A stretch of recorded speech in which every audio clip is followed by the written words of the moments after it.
Υπάρχει ένα οργανισμός πρόθεσης εξαγωγών. Υπάρχουν διάφοροι φορείς του οργανωμένου του κράτους. Είναι κοντά σας, αντλείτε πληροφορίες, συνεργάζεστε, σας ενημερώνουν. Πώς κινείται εκεί το δίκτυο, που είναι και το ζητούμενο βέβαια. Τελευταίως βλέπω έτσι με κάποιες εκθέσεις, όπως είναι η τελευταία του ΟΠΕ, του Οργανισμού Πρόθεσης Εξαγωγών, που τη χαρακτήριζαν και σαν κέρασμα, και το βασικό αντικείμενο σε αυτού τη δραστηριότητα ήταν η ανάπτυξη και η παρουσίαση τοπικών προϊόντων και βιολογικών προϊόντων, διότι και εκεί υπάρχει μια δυναμική και το απαιτεί ο σύγχρονος καταναλωτής. Πιστεύω ότι θα βελτιωθούν τα πράγματα, αλλά μέχρι τώρα δεν θα έλεγα ότι ιδιαίτερα υπήρξε έτσι κάποια σημαντική υποστήριξη. Στην εγχώρια αγορά, εσείς έχετε πολλές ετικέτες, έτσι είναι πολλά τα προϊόντα τα οποία πουλάτε και συσκευασίες εννοώ και τα λοιπά. Είναι πολλαπλές. Στην εγχώρια αγορά έχουμε ευκαιρίες για την δικιά σας την επιχείρηση? Στην εγχώρια αγορά βεβαίως και ο ανταγωνισμός εδώ είναι πάρα πολύ έντονος και οι απαιτήσεις του καταναλωτή, του σύγχρονου καταναλωτή. Εμείς προσπαθούμε να αναπτύσσουμε το δίκτυο διανομής.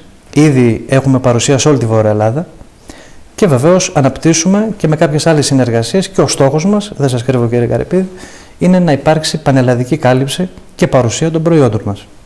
Μάλιστα. Εμείς ξέρουμε ότι τα προϊόντα τα βρίσκουμε στα σούπερ μάρκετ, στα πολυκαταστήματα, στον μπακάλικο της γειτονιάς κτλ. Τα δικά σας τα προϊόντα μπορούμε να τα βρούμε παντού, ή μετά από ένα σημείο και προς τα πάνω αρχίζουν τα παιχνίδια τα οποία εμείς τουλάχιστον μέσα από αυτήν εδώ την εκπομπή τα έχουμε καταγράψει και τα έχουμε συζητήσει πολλές φορές και με τους επιχειρηματίες της περιοχής? Θέλω να πω δηλαδή, τα μπαχαρικά τα δικά σας για να μπουν σε ένα πολυκατάστημα είναι εύκολο και μπαίνουν με την ποιότητα και με το σπαθί τους, ή εκεί είναι άλλα τα παιχνίδια που γίνονται? Για παράδειγμα, πάω σε ένα πολυκατάστημα και θέλω να πάρω τα δικά σας τα μπαχαρικά και δεν τα βρίσκω. Γιατί να με τα βρω? Όσον αφορά τη διανομή και την παρουσία των μπαχαρικών στην τοπική αγορά, εκεί βεβαίως μπορώ να σας πω ότι 100% είμαστε μέσα. Και όταν λέω τοπική αγορά, εννοώ τις τοπικές αλυσίδες και τα τοπικά μαγαζιά. Εννοώ για τα μεγάλα πολυκαταστήματα. Όσον αφορά τα μεγάλα, τα αθηναϊκά ή να μιλάμε τώρα ονόματα, εντός αγωγικών γερμανικά ή αγγλικά ή οτιδήποτε άλλο, εκεί βεβαίως τα πράγματα αλλάζουν. Βεβαίως προωθούνται οι αθηναϊκές τοπικές παραγωγικές εγκαταστάσεις και έχουμε ένα κενό. Εκεί υπάρχει μια δυσκολία. Αισιοδοξούμε όμως ότι εν καιρό θα μπορέσουμε να πλησιάσουμε αυτούς τους ανθρώπους και να δούμε ακριβώς να δούμε τις απαιτήσεις τους. Δηλαδή ο λόγος είναι ότι στηρίζουν δικές τους αθηναϊκές επιχειρήσεις που μπορεί να είναι στον κομμάτι το δικό σας, ή ο λόγος είναι άλλος, ζητάνε περισσότερα χρήματα, ποσοστά κτλ. Και οι δύο είναι σεβαστοί και σοβαροί λόγοι. Βεβαίως και στηρίζουν τις αθηναϊκές τοπικές αλυσίδες, βεβαίως όμως και οι απαιτήσεις τους είναι ιδιαίτερα αυξημένες, θα έλεγα σε σημείο να μην είναι και συμφέρουσες. Προς εσάς?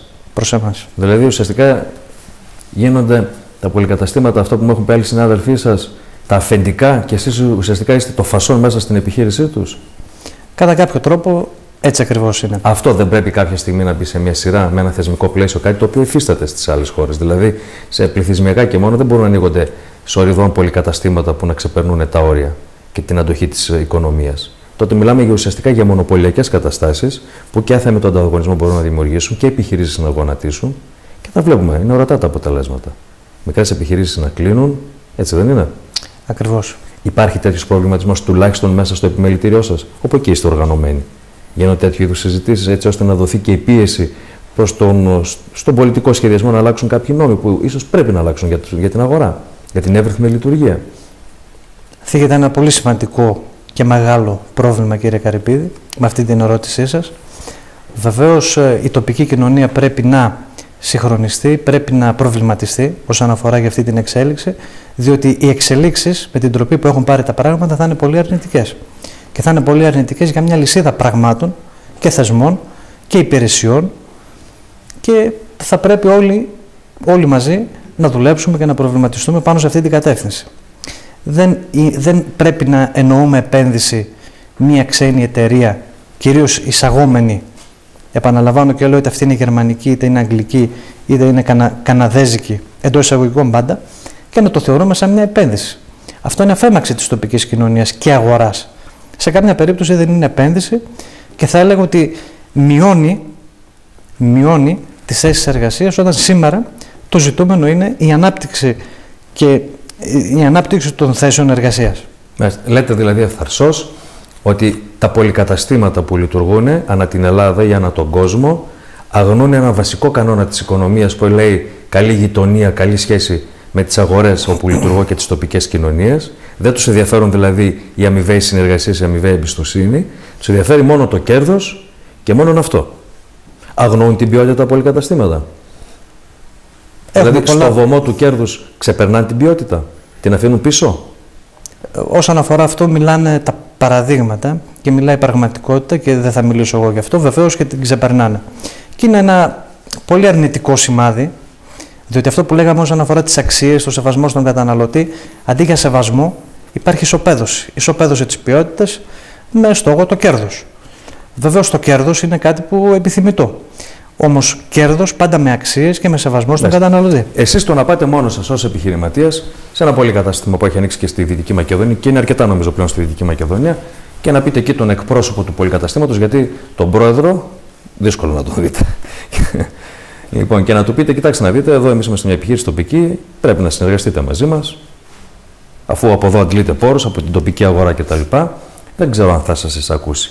Οργανωμένα το επιμελητήριο είτε της Κοζάνης, είτε της Φλόρινας, είτε των Γραβενών, είτε της Καστοριάς ή όλα μαζί τα επιμελητήρια οργανωμένα, κάνατε παράσταση στα πολυκαταστήματα αυτά και να πείτε, κοιτάξτε να δείτε, εμείς είμαστε εδώ τοπική παραγωγή. Πρέπει να στηριχθεί η τοπική μας αγορά, δημιουργούμε θέσεις εργασίας, δημιουργούμε οικονομικά ωφέλη που γυρνάνε πάλι στους πολίτες και στην περιοχή μας. Πρέπει προϋπόθεση να αναβάλλετε μέσα τα προϊόντα. Όχι, δεν έχει αναλυφθεί κάποια τέτοια πρωτοβουλία, κύριε Καρυπίδη. Μάλιστα. Άρα αφήνουμε το πράγμα να κυλάει από μόνο του, ως έχει. Από μόνο του και ο καθένας με ατομικές κινήσεις. Και ενέργειες. Και να συζητάμε μόνο για το ωράριο. Τώρα. Επιτρέψτε μου να πάω στο πρώτο διαφημιστικό διάλειμμα. Κυρίες και κύριοι, πρώτα απαραίτητο διαφημιστικό διάλειμμα και όταν θα επιστρέψουμε θα συζητήσουμε με τον αντιπρόεδρο της εταιρείας, τον κύριο Παναγιώτη Μπαγκατζούνη, για τα προγράμματα στήριξης που υπάρχουν και αν βρίσκονται κοντά στους επιχειρηματίες, τι γίνεται με το τραπεζικό φορολογικό σύστημα, αν έχουμε αναπτυξιακό σχέδιο στη Δυτική Μακεδονία.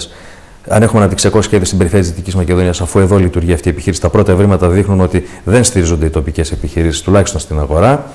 Θα δούμε αν υπάρχουν νέες αγορές που μπορούν να ανοιχτούν από αυτήν εδώ την επιχείρηση, να δημιουργήσουμε και επιπρόσθετες θέσεις εργασίας και βέβαια να καταγράψουμε τους μελλοντικούς στόχους. Οι διαφημίσεις και σε λίγο πάλι μαζί.